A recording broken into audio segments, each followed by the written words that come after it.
ఈ కాంగ్రెస్ పార్టీ బీసీలకి 42% ప్రకటించింది. కాంగ్రెస్ పార్టీ నాయకులు కూడా సంబరాలు చేసుకున్నారు.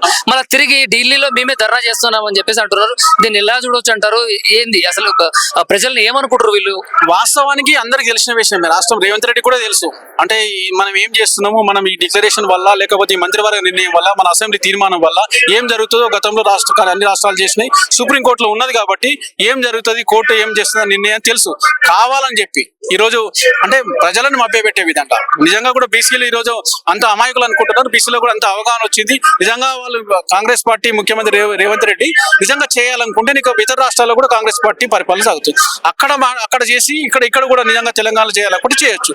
కానీ అట్లా కాకుండా నేనే ఈరోజు దేశానికి దిశానిర్దేశం చేస్తున్నా. నిజంగా ఈయన ఏది సర్వేల పేరు మీద 56% అంటుండే కదా, దాదాపు 10% మంది బీసీలు ఇప్పటి వరకు కూడా సర్వేలో పాల్గొనలేదు. అంటే సర్వేలు చేసినది కూడా కరెక్ట్ గా చేయలేదు, ప్రణాళికాబద్ధంగా. దానికి సంబంధించి ఎగ్జాంపుల్ నా నియోజకవర్గంలో చెప్తున్నాను. చాలా మంది నియోజకవర్గంలో ప్రజలు ఇంకా సర్వేలో పాల్గొన్నారు. అటువంటిప్పుడు ఈయన ఎట్లా డిక్లేర్ చేస్తాడు? అంటే జనాభా కులగణనలో మీ కాన్స్టిట్యూన్సీ కి సంబంధించిన వాళ్ళు ఎవరు? చాలా మంది స్టేట్ వైజ్ గా చెప్తున్నా, ఇంకా 5 to 10% ఈజీగా ఉంటారు.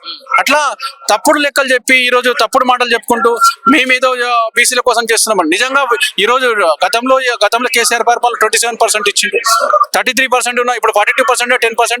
ముస్లింలకు పోతే 31% వస్తుంది. అంటే ఇంకొక శాతం తగ్గుతుంది ఎవరికి? బీసీలకు. ఇట్లా అంటే వాస్తవాలు చెప్పకుండా ఈరోజు మేము ముస్లింల కోసం పనిచేస్తున్నాం అంటే ఓటు బ్యాంకు, ముస్లింలను ఓటు బ్యాంక్ వస్తున్నాడు, బీసీలను ఓటు బ్యాంక్ వస్తుంది.